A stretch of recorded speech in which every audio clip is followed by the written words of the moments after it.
Wig, did you just say wig? Wig, okay.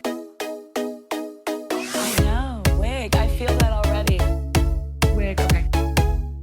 Wig, did you just say wig? Wig, okay. I am ready for my wig to go flying. Why would we be recording? I don't know. Well, I'm testing the audio. Oh, okay. Sure, we are. Mm-hmm. Yeah, I know we're recording right now.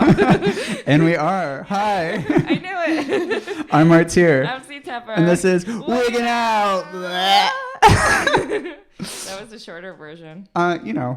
We're getting it closer to time. We're cutting it down for time. We're getting Are we? shorter episodes. We got a schedule. We just did our mini episode since this one's coming right out. Yeah. So after it, so yeah, we're out and about. We're out. Okay.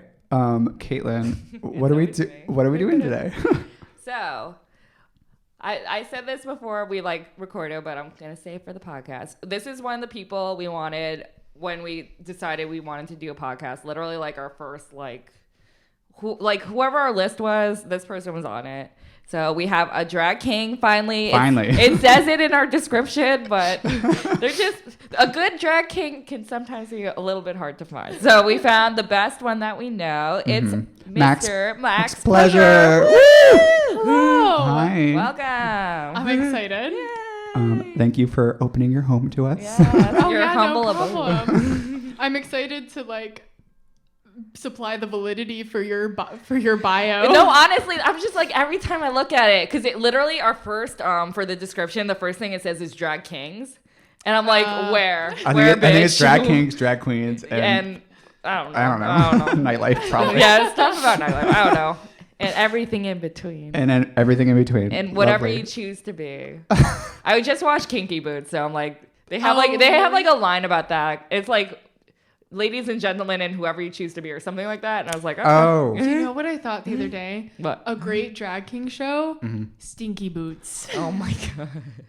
And the poster would look like the Kinky Boots poster. I love that. You better do this now. You might have to do that. I have to coordinate with the Cake Boys about it. Yes. I feel like that's their kind of thing. Yes. We should definitely talk about the Cake Boys. I want to talk about the Cake Boys. We will have time. We'll have time.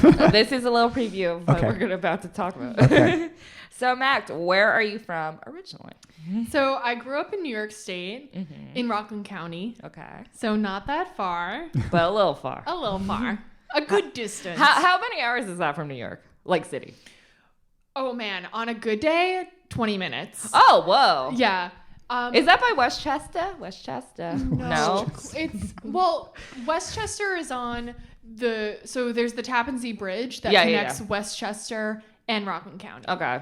Yeah, on a good day, it takes 20 minutes to get to the tip of Manhattan. Cute. From where I grew up. Yeah. Cute. I like that. What was life like growing up there? It was fine. I mean, it's the suburbs. I feel like the fact that I grew up so close to New York City definitely I didn't have so much of the very small suburban experience because there was also the Big Apple so close, you know?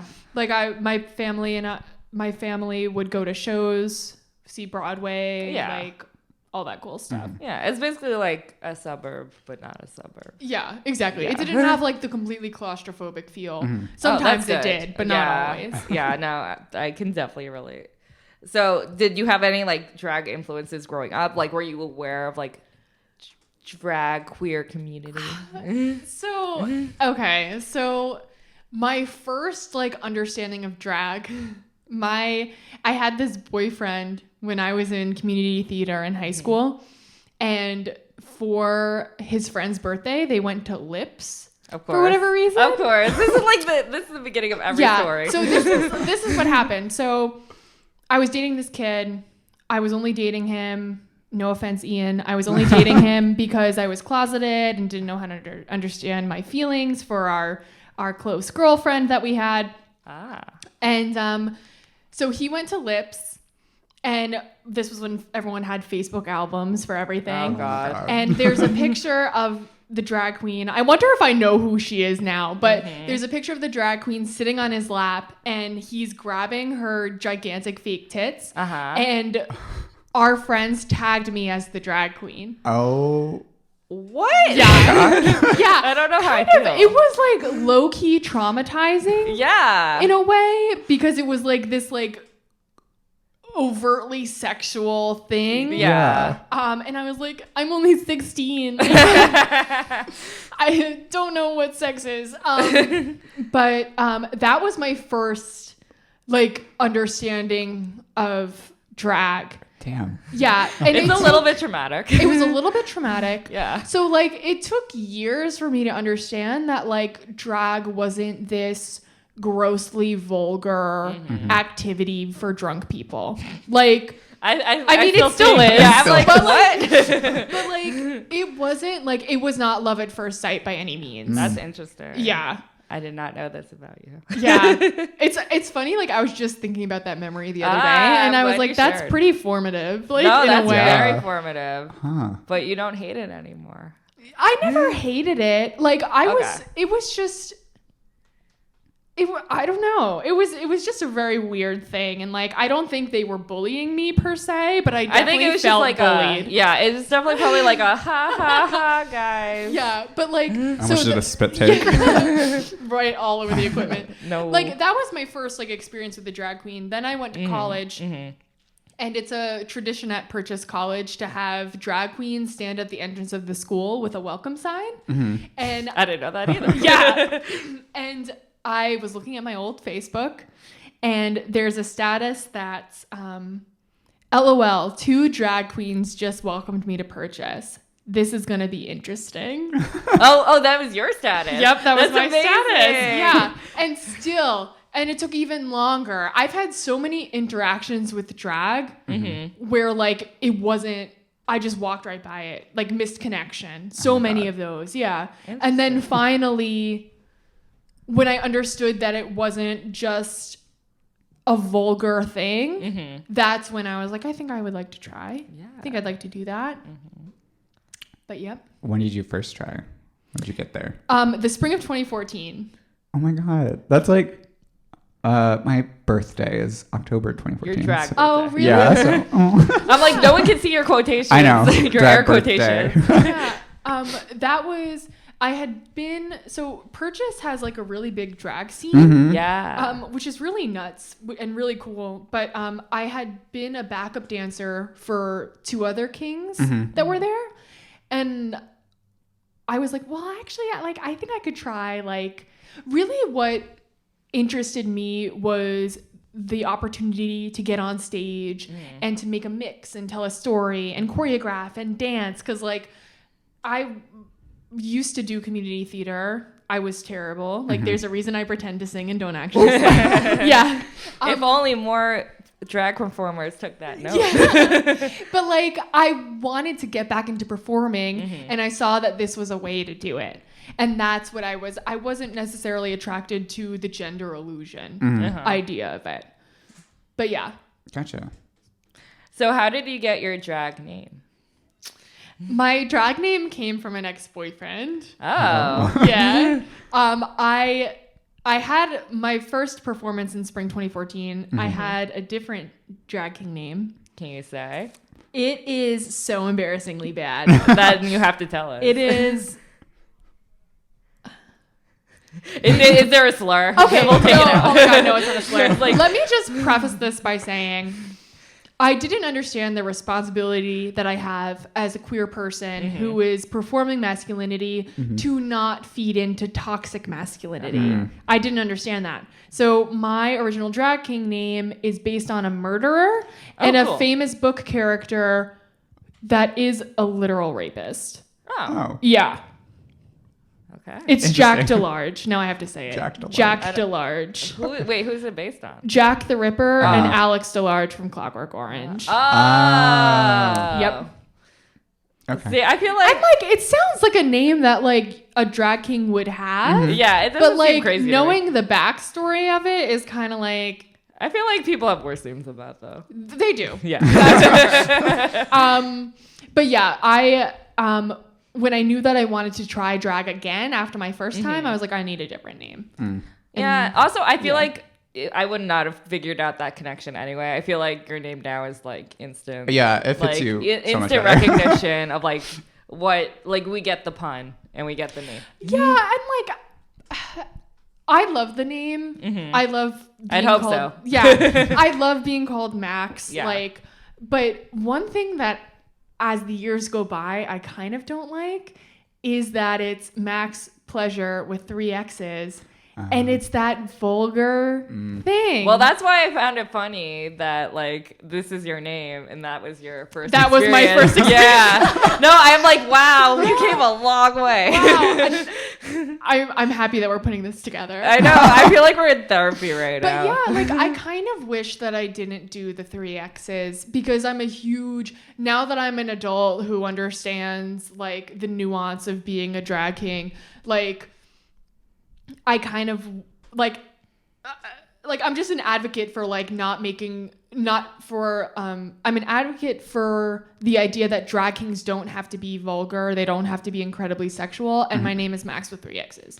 I mean, you could always change it. Look at Juku. Like That's true. You could change it. And like I tell myself sometimes, but I'm like, what would my name be? Well, just have one X. Or add a 4th one and then make it like the MySpace like username kind of thing. Oh my god. Whenever I think of 3 X's, I just think of Roxy Andrews. So. And I think she also. Oh no, with Roxy Andrews, It's I like- caught myself. I still watched Drag Race when she was on it. Yeah, of and I course. was like 3 X's. That's a lot. And then I realized what I said. Wow, that's hilarious. I like that one. Yeah. We weren't so self-aware back then. That's okay. hilarious. We're always growing. We're always learning. How did you get involved in the drag scene in Brooklyn? I know there's 2 different versions of this There's story. 2 different versions of the story. Yeah. So, like, I knew, like, Brooklyn was the destination. Like, that's where Switch and Play was. So, obviously, that's where I aspired to be. And I had done a show in Brooklyn. Like, my Purchase Drag Fam put on a show at Gold Sounds, straight to DVD, before it was called straight to DVD. Back when it was 1-900 Hot Glue. Oh my Yeah, god. TBT. But like that was my first show in Brooklyn. But I don't feel like I became a part of the whole Brooklyn community until I did Switch and Play's Moxie. Yep. So those are the two. Those are the 2 versions of the story. 2 versions. But Miss Malice was like an integral part. She was. Yes. Because she and I actually met at a college gig in the spring, and then Moxie was coming up in the winter, and she messaged me and was like, do you want to come down and do Moxie? And I said yes, even though the college gig that she saw me at was terrible. I did a terrible job. I really did. But yeah, so She saw potential. she saw potential, and like I don't know how it would have happened if she didn't reach out to me. Yeah. And like I feel like she's like an important person like in front of the scenes and also behind the scenes. So Oh yeah. yeah, like- it's nice that like she noticed you. Oh yeah, Yeah. for sure. I first heard about them because Kay James used to follow me on. He still follows me on Instagram, but he would like all my posts, and that's how I found about Switch and Play. But Wow. that's how I heard about Max too. That's why. what? That's why I'm making that connection. I was like, wow, okay. And then okay. Yeah. Because when was that first show? First Moxie show?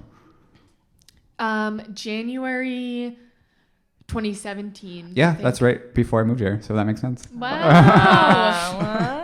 We love an origin story. I know. I I love all these. know. I love making connections. Yeah, no, half the show is just Martyr figuring out how like they know people. I'm old. It happens. Well, it's crazy that like it's quite a web, Mm-hmm. like the Brooklyn scene. Yeah, it's very small, but it's still kind of big at the same time. There's definitely like different sections and different Absolutely. cliques and stuff. But Absolutely. at the end of the day, we're like all gonna like vibe with each other. I think to the most extent. Yeah. And like also then even like on top of that, like there's the connections that you're not even like Aware. aware of. Absolutely. Oh my like god. and even like beyond drag people too. Mm-hmm. That's right. Yeah. So how would you describe your drag aesthetic and performance style? So I like to go for the rock and roll thing. That's the thing that I do best, I think. I agree. I'm having flashbacks to like my first drag experiences, which were they not rock and roll? nope. Okay. Yep. I wanted to do like the vampire demon thing.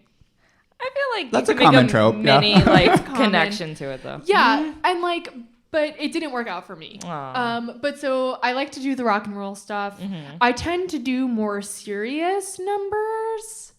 And actually that's something that like now I'm getting back into performing again after like my long hiatus. And like I want to do fun numbers. Yeah. And I got to figure out how to do that. Yeah. We have this conversation a lot. Like at like 3 a.m. when everyone's drunk, we just need something fun. Tea. So I'm here. I co-sign this having fun numbers. I think you need to have a balance. You also need to know the audience. That's my because personal- like I can't roll up to a brunch gig and do Save a Prayer necessarily. I mean, I could. They would could. love it, but like That's where you are. all my favorite numbers, Save a Prayer, Smoke and Mirrors, which I did at Bushwick, like it's about serious stuff, you know? And like I don't think people want to be thinking about all that stuff at brunch. You know? I mean, usually I'm very, very wasted. So Some I don't people even are, think I can get to that point anyway. Some people like are ready to be in their feelings when they're deep in the mimosas, but it's not necessarily something I want to handle. That's my 24/7, 365. So like, you know. I've known some queens like that. So okay. So since you are our first drag king on the podcast, I want to talk about a little bit about drag kinging. How would, for the layman, which is like someone who doesn't know anything, how would you describe a drag king versus a drag queen?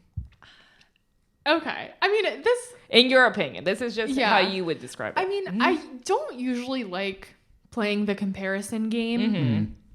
Just because... Which I is mean, fine too. Yeah, there are definitely differences between the two art forms, but they're very much the same in a lot of ways. But like a drag king is like doing a masculine illusion versus being a drag queen is a feminine illusion.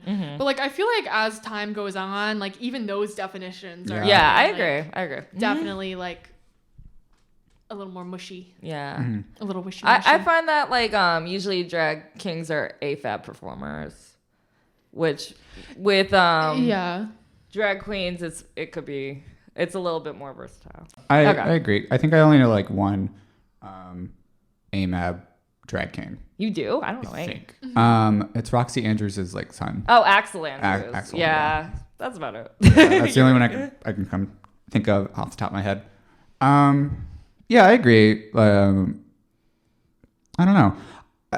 Like you said, like I think the boundaries or the definitions are like blurring every single day. So it's just like, I don't know. I also think it depends on what scene you're in, because if you're in an alternative scene, I feel like the gender expression is very like varied. But if you're in like a pageant system, it's very clear cut. Oh yeah. What you're performing as, like gender wise. Because like, I don't know. I don't really do feminine makeup, but people call me a queen. Does that make sense? Yeah, but Yeah. but you ascribe to being queen, right? Not really. No? I just say performer. Okay. Well, I guess you're expressing both genders. Yeah. So. I like the androgyny. That's my thing. Yeah. Yeah. I feel like alternative scenes, like there's that like room to like express yourself however you like. But if it's like a pageant type situation, it's much more clear cut based on history. Yeah. And like, but like my whole thing about like, I think everyone should like do the illusion they want to do. But like, if you're like, the best part about doing drag is like not playing by the rules. Absolutely. So like, why would you want to play by like the binary rules? That's right. I don't get it. I mean, some people like live your life, but I think It's not my also cup of it tea. depends on where you live, because like I don't know, if you live in the middle of the country, you're only used to 2 genders usually. So you know, maybe, I don't know. I've never been. It's fine. continue. You said like you wanted to stay away from like vulgarness and drag, but this is a personal observation, and I don't think it's necessarily true, but I feel like some drag kings, like that's like their first instinct is get like really raunchy and like get really like a lot of dick humor and stuff. I always feel like someone's pulling out a dildo. Yeah. At all times.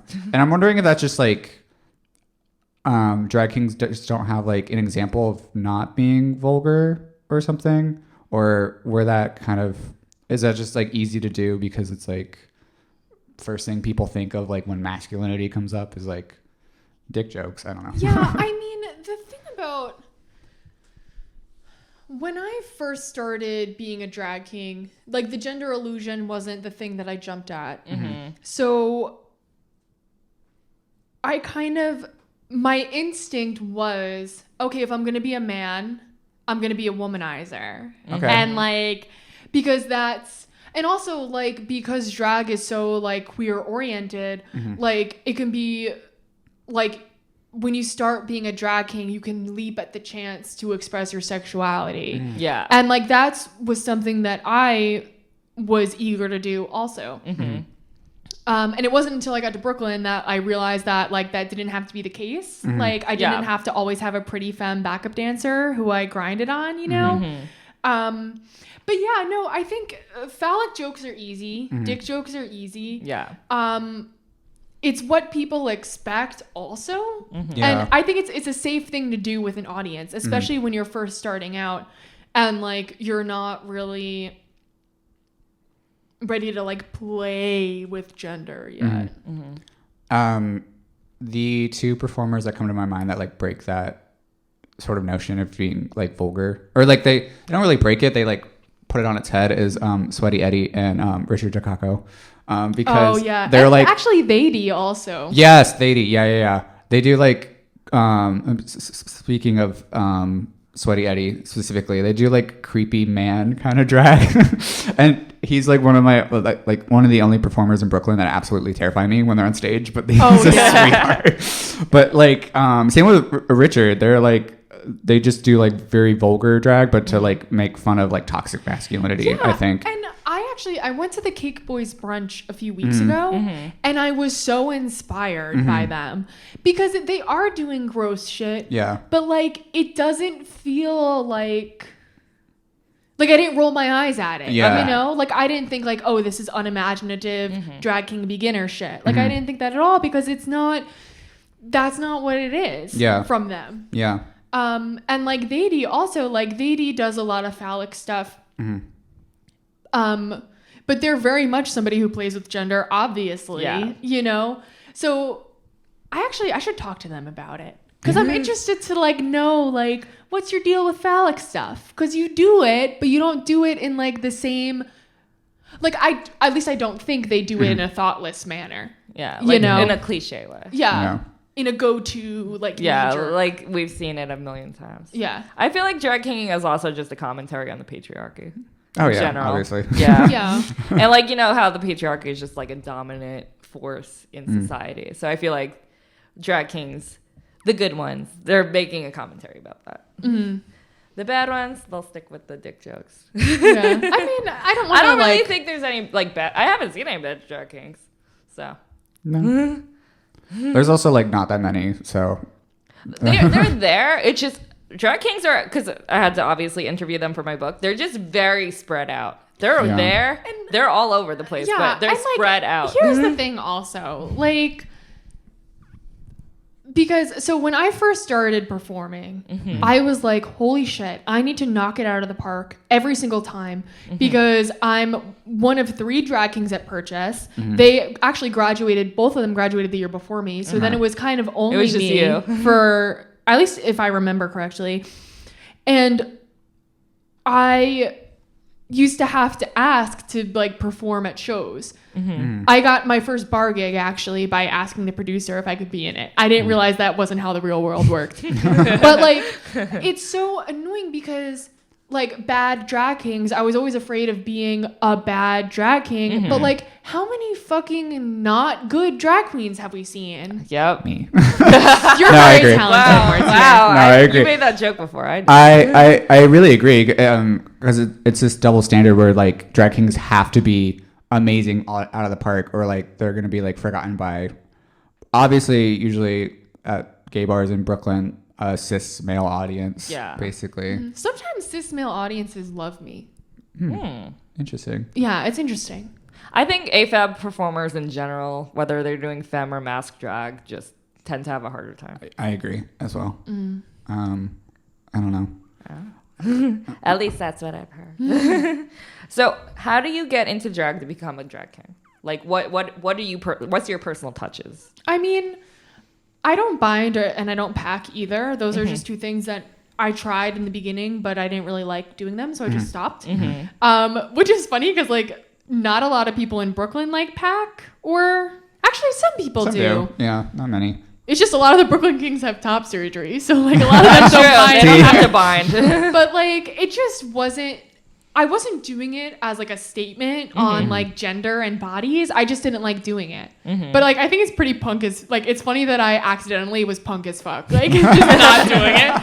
But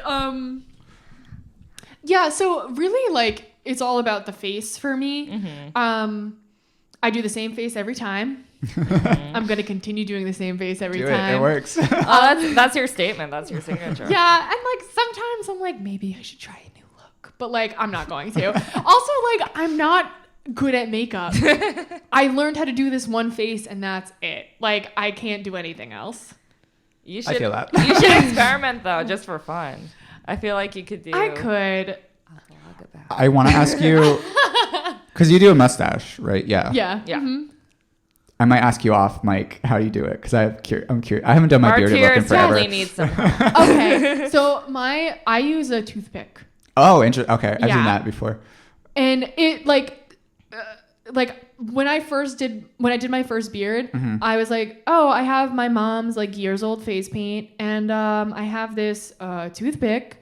Like I literally like flying by the seat of my pants, but like I just dip the end of the toothpick in the paint and drag it lightly across my face. Gotcha. Yeah. Like I look back at old pictures and I'm like, oh my god, like why did I thought this would work? But like now I'm at a point where like it kind of I've kind of figured out how to do it in a way. I might finally be a big boy and get a paintbrush. Oh, Get a makeup I brush. was waiting for you to tell me like a glue-on mustache. I'm interested in having hair Same. because in pictures and stuff, sometimes my mustache completely disappears. But if I had that texture and that dimension, it would work. Yeah.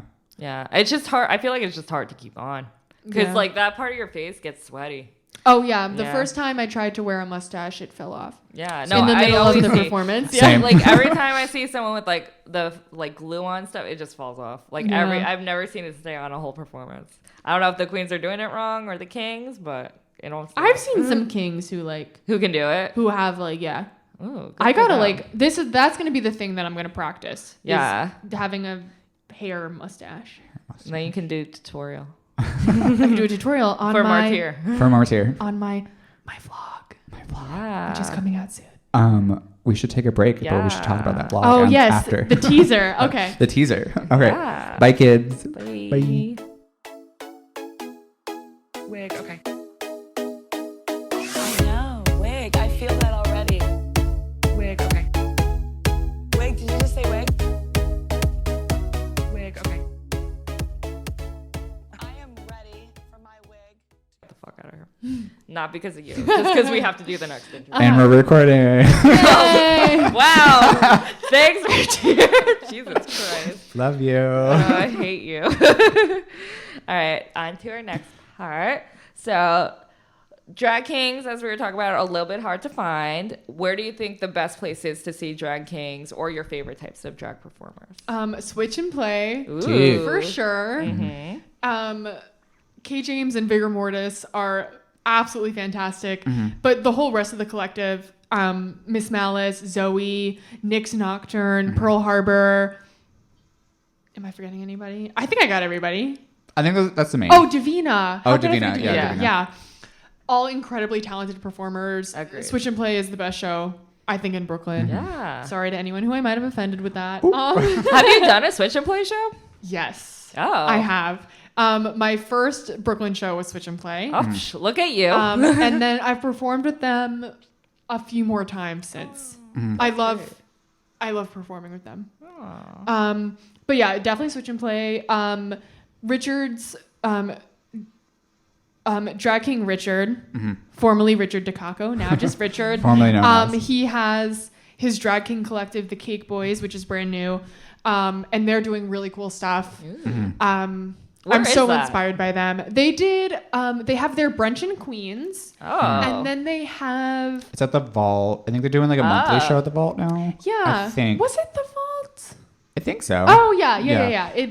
They did like a Bachelor type show. Oh yeah. I saw a lot of promotion for that. Yeah, and now they're doing the Dude Network, like the Food Network. Oh my god, that's Like, amazing. I it's just like- love the puns. The stuff that they're doing is like it's planned. It's like it's thought out. Like Yeah. I'm really inspired by what they're doing. But so Drag Kings definitely there.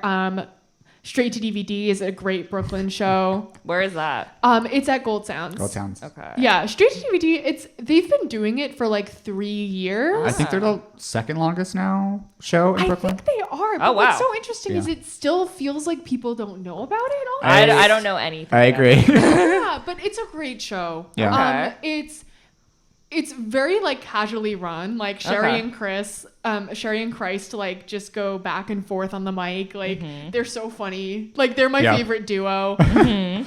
But that's a great place to see drag. Sherry went viral on Twitter for her Wii music or Wii Shop music mix. She just lip synced to the Wii music. Yep. It was stupid. I'm like vaguely familiar with it. Yeah. They're brilliant performers. I saw them last week. Sorry, I'm just rambling now. You're like, but, yeah. Oh, the Nobodies is also Oh, a great yeah, place for Nobodies. drag, and Names and Faces, which is Nancy No Good's show, which where is is that? monthly. Oh, I didn't know about that one. Yeah, it's at Pine Box Rock Shop. Okay. It's I- fairly new. I was like, Okay. I have not heard I was gonna that. say, But like she puts on a really good show too.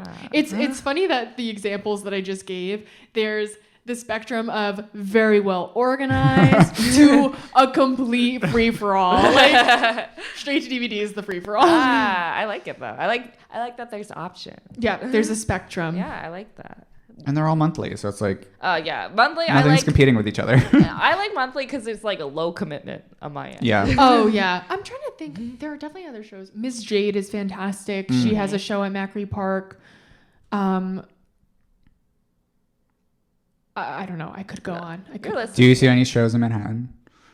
No. Yeah, me neither. I was just curious. Is there any drag kings in Manhattan? I'm trying to think off the top of my head. What's Wang Newton. Oh yeah, Wang. Love Wang. We love Wang. What are the best parts of performing in Brooklyn?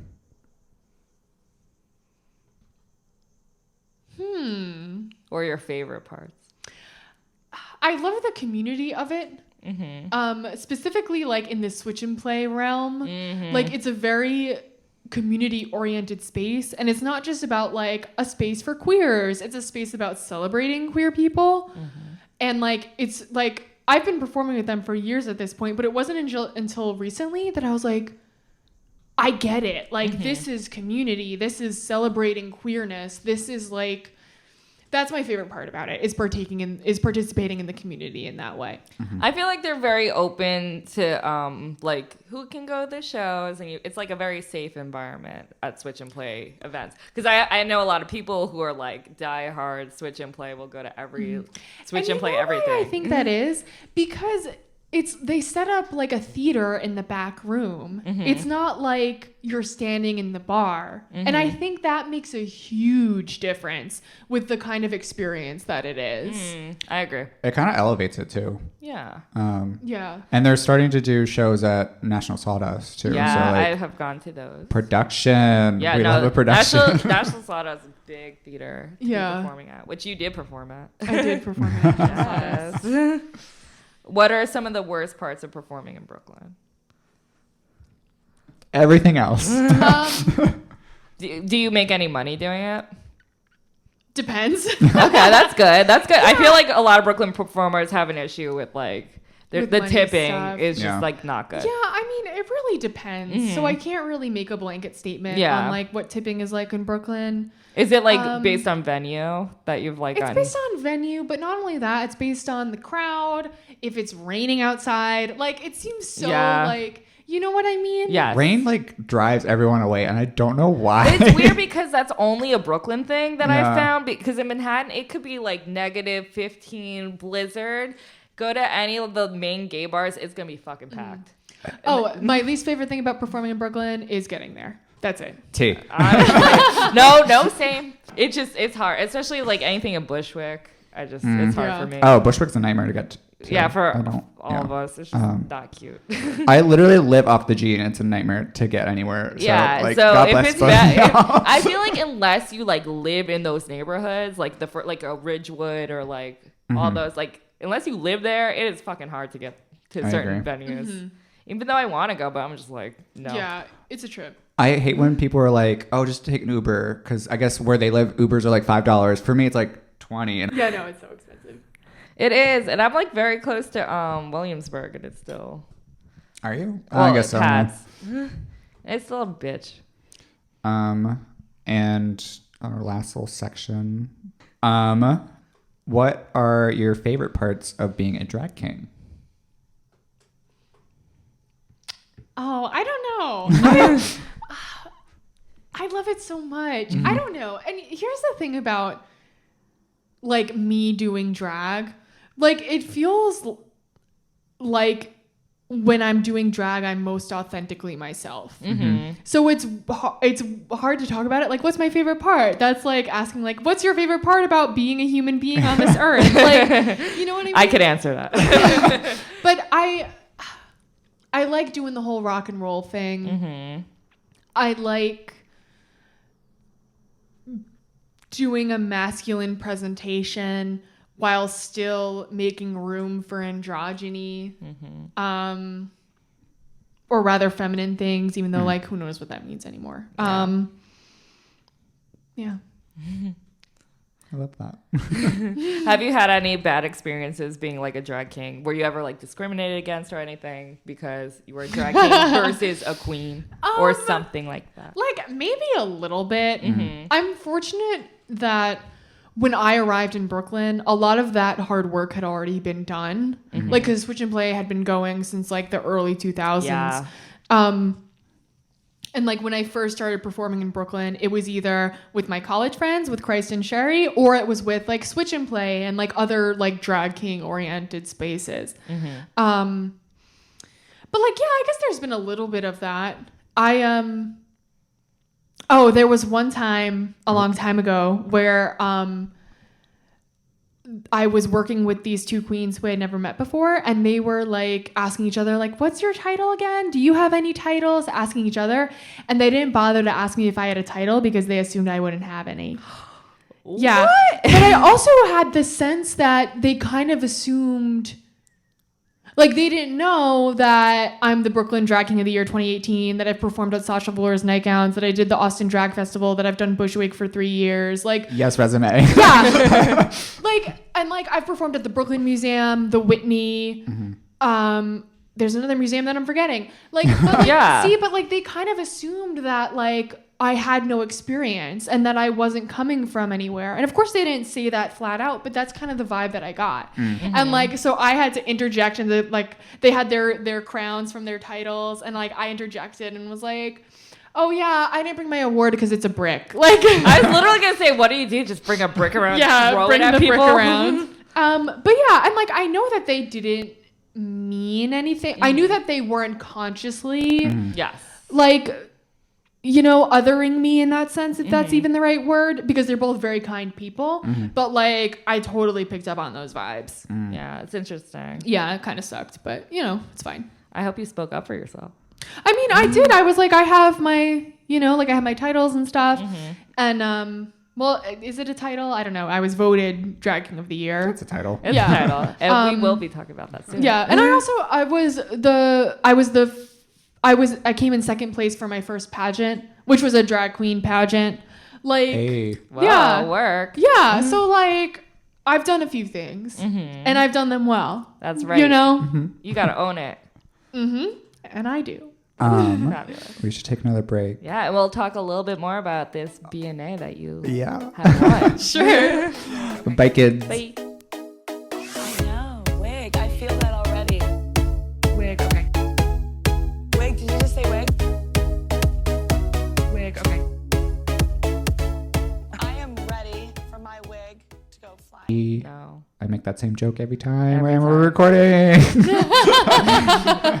And I laugh every time. I'm like, stupid. Max is like feeding into Martyr's ego. We have like a few inside jokes. It's like me shitting on myself, Me shitting on you. you shitting on me, and then we're recording, and you're like, "Fuck," But it's always a fuck moment because I'm never ready. and I find humor in it. It makes me laugh. And we're back. We're back. And we are talking about your infamous winning of the BNA for Drag King of the 2018. You said 2018. Yep. Drag King of the Year. Drag King of the Year. Excuse me. I'm sorry. Let Max have it. How was that process? How'd that come about?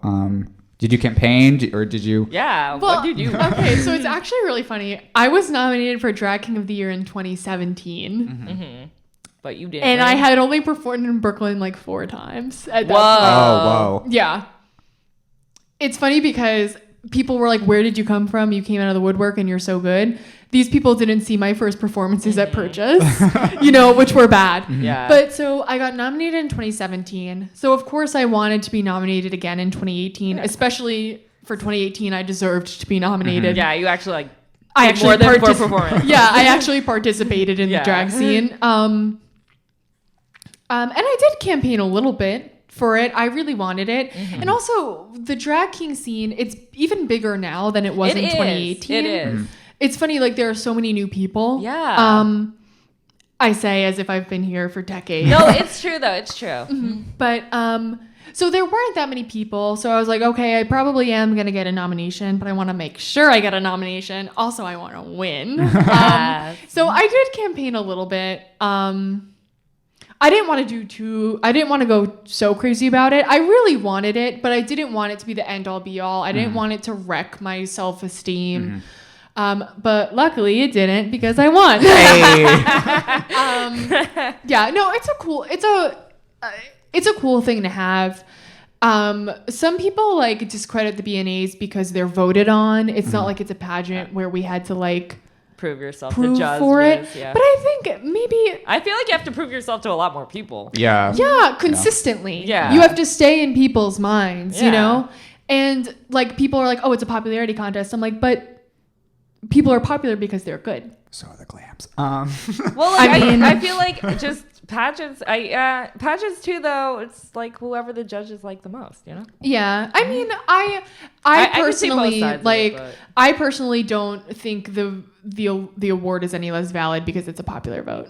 No, That's for I sure. agree. I mean, Yeah.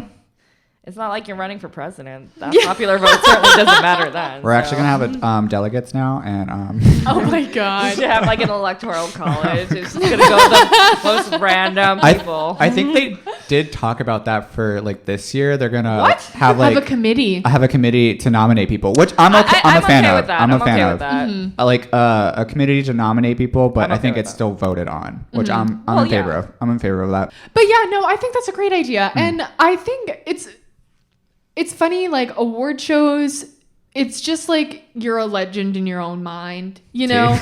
But because people give value to the BNAs, that makes it have value. I think it's something valuable. I think it's fun to be able to say, I'm the drag king of the year. Like it opens doors for me in a way, Absolutely. you know? I can't wait to see what they do in the future. Yeah. Like they got to get a step and repeat, I think, a carpet. Ooh. Make it a big thing. Yeah. It should. Because I feel like the Glam Awards really like. Because I was just at it. It really kind of like pushes out Brooklyn nightlife. So Brooklyn nightlife got to like take over and like claim their own space. Because I feel like in the Manhattan scene, like there's a lot of queens who are like stars because they end up on Drag Race, blah, blah, blah. But Brooklyn is kind of like a hodgepodge of like a lot of different types of people. And it's not like, there's no, besides maybe Entitled, like there's no like superstars that like like throughout the country that people like know about. So I feel like Yeah. Brooklyn needs to like market itself a little bit more in a good way.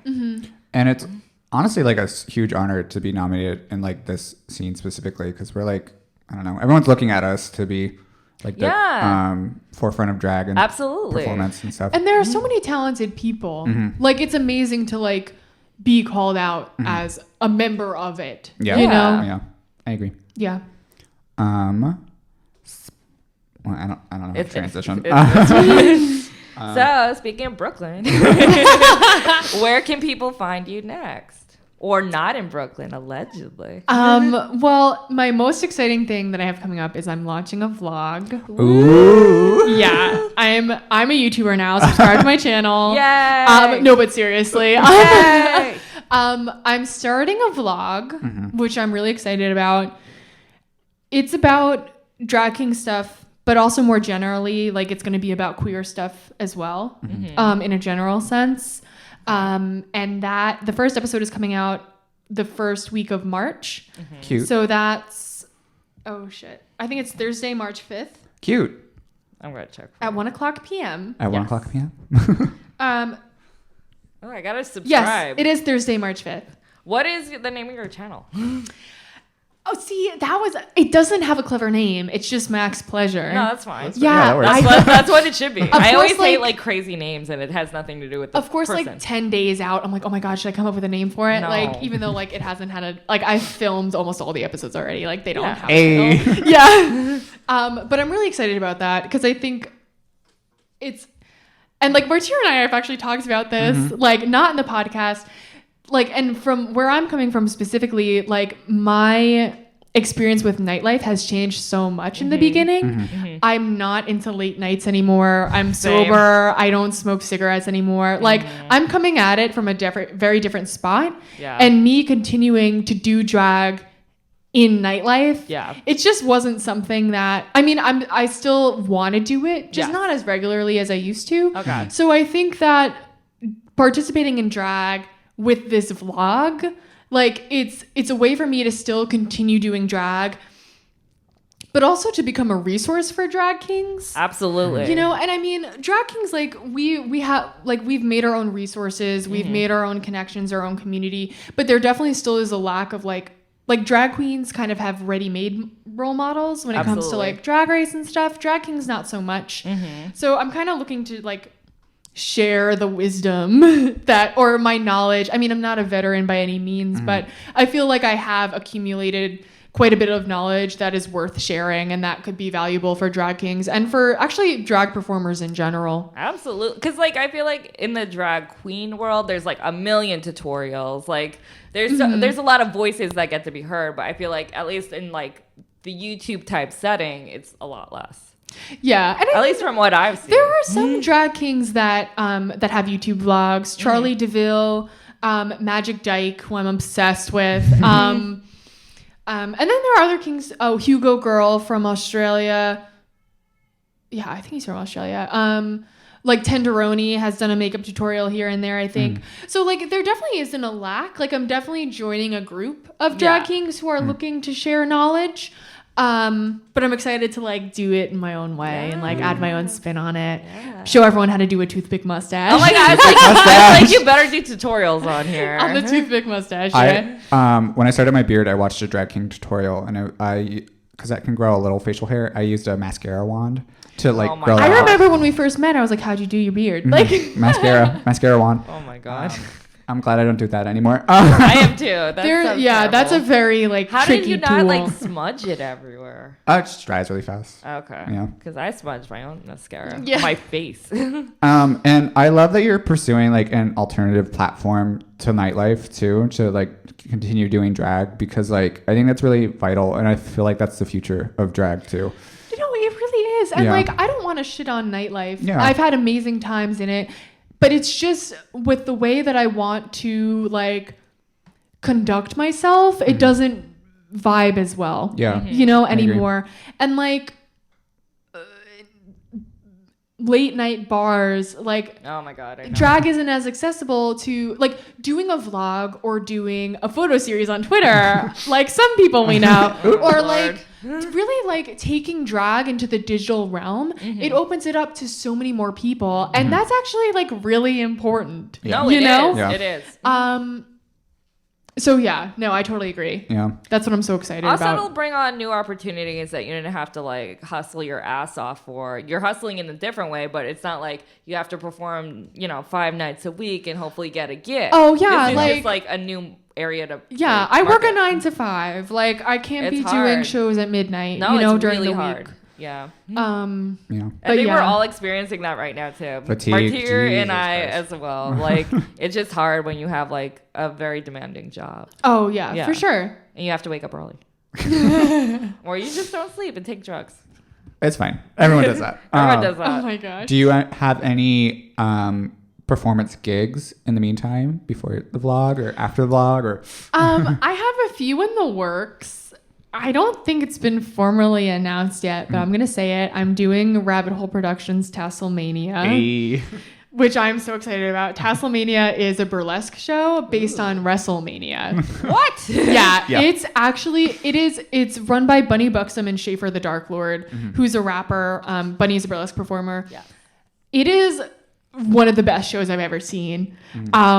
But so they do the burlesque wrestle matches, if that's the right word. But Bunny has started doing a drag lip sync off as a pre-show.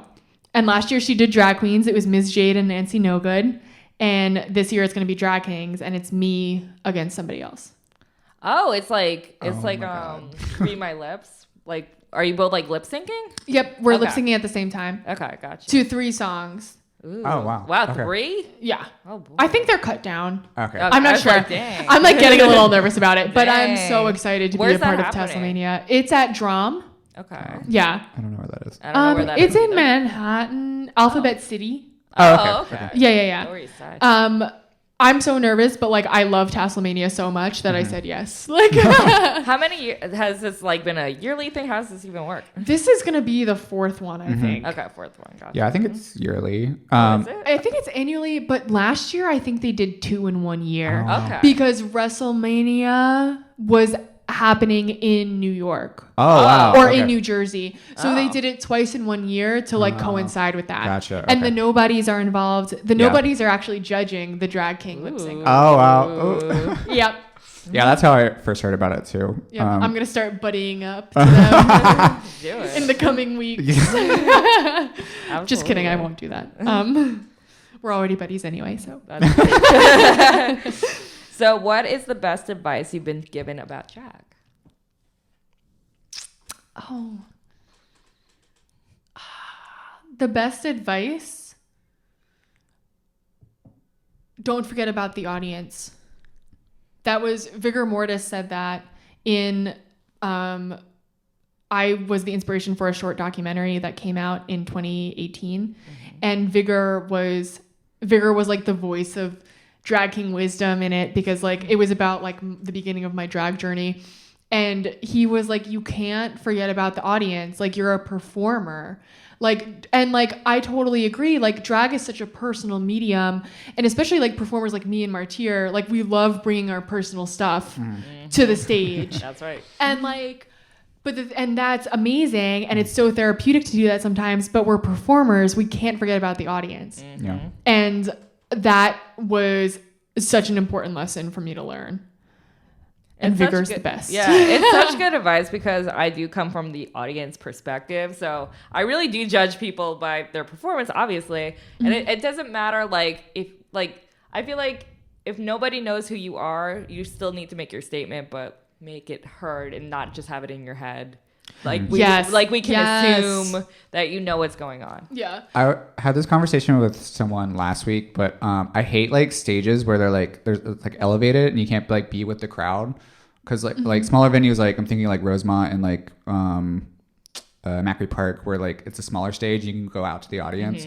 I love that like interaction with people because like I can, if I'm doing like an emotional number, because of course I am, I Because of course can you are. have that moment with someone in the audience and it's not just like purely on stage, which I like a lot. So. Yeah, they're definitely I like having a stage and like I'm like, all right, this is where I can be, Mm-hmm. you know, even though I actually do like the small stage of Macri Park, but like sometimes the stage is so big, you feel so far removed. Yeah. I performed at $3 Bill once and I felt that way. Yep. That is huge. That's a huge stage. Yeah. And God bless him.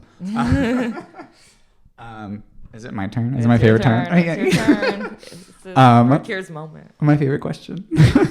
What is your wildest story in nightlife and drag that you've witnessed, Or been a part of, participated, heard about, what have you? I feel like I've definitely. Oh, okay. I have my crazy story. So, back when Bazaar Bushwick was still open, rip. They used to have the door person stationed literally right at the door. Which sucked when it was cold, but it also sucks especially for in this story I'm about to tell you. And I wasn't performing that night. I was just seeing a show. And the door girl had a problem because this man walked off the street and was kind of loitering. Like he wasn't coming in, wasn't paying the cover, but like he was still standing at the door in the bar. And like me and a few other people, like we kept looking over, like trying to make sure everything stayed under control. I mean, it was still shitty because this guy was standing there and didn't pay for the show. Yeah. All of a sudden, the door girl starts screaming because the guy took all of the door money. Oh. Yep. My God. No. Starts screaming. Me and this other person jump up, run down the street. Holy shit. Trying to catch this guy.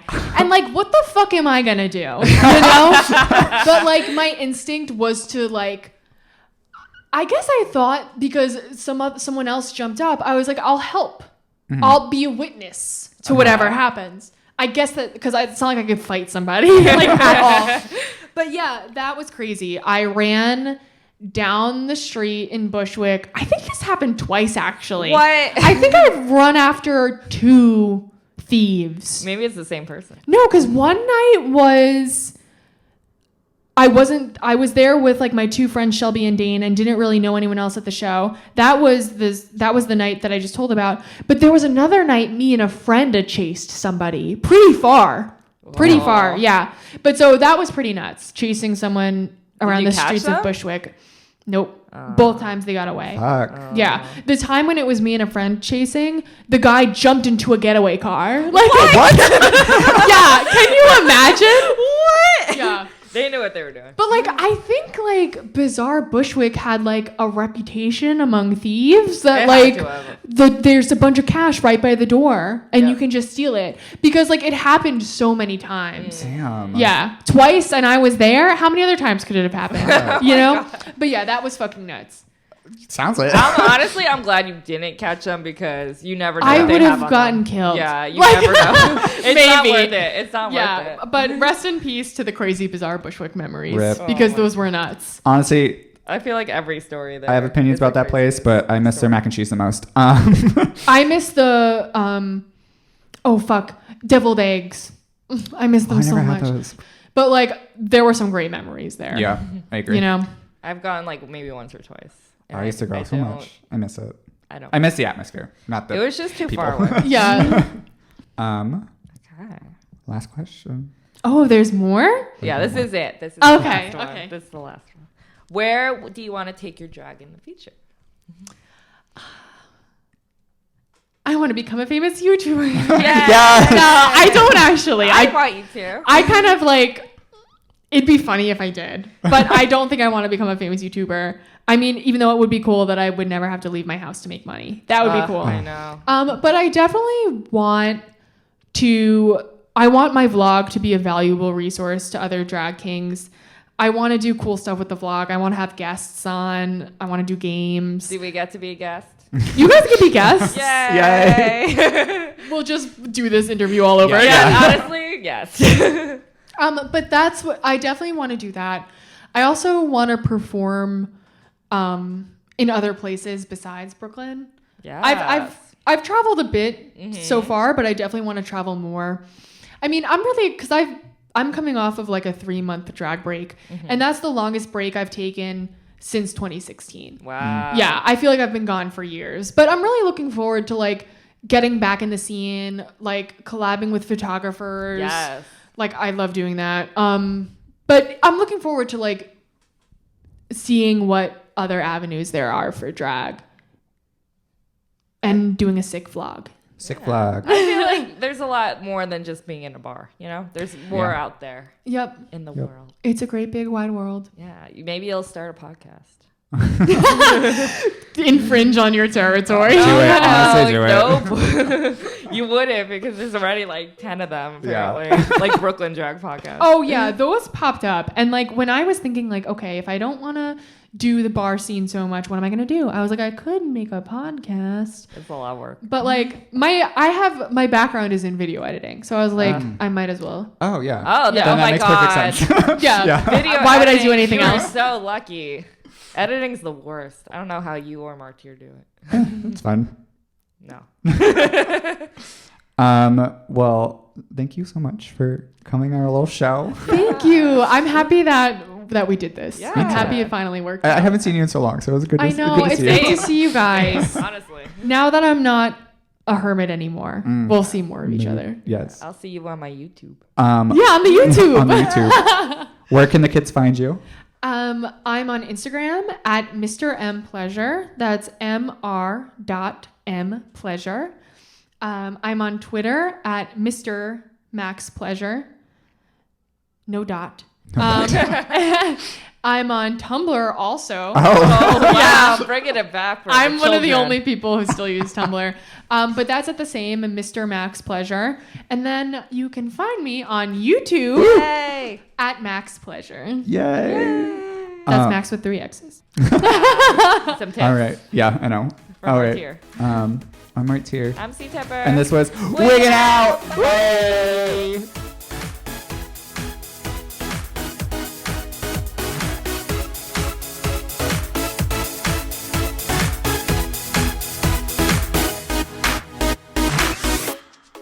I'm C Tepper. You can follow me on Instagram at CTEPPER and read my book, The State of Drag, where I interviewed 175 drag queens from around the world. All proceeds go to charity on Amazon.com. Ooh, I love that. You can follow me on Instagram, Twitter, and Facebook at Drag the Martyr. And if you have any thoughts, comments, dick pics, send them to dragthemartyr@gmail.com. Listen, rate, and review us on Apple Podcasts, Spotify, SoundCloud, Google Play, and Pandora. And catch up with past episodes on WERRRK.com. That's WERRRK.com. Artwork for Wigging Out was provided by Glitter Baby Online. That's Glitter Baby Online. Thank you.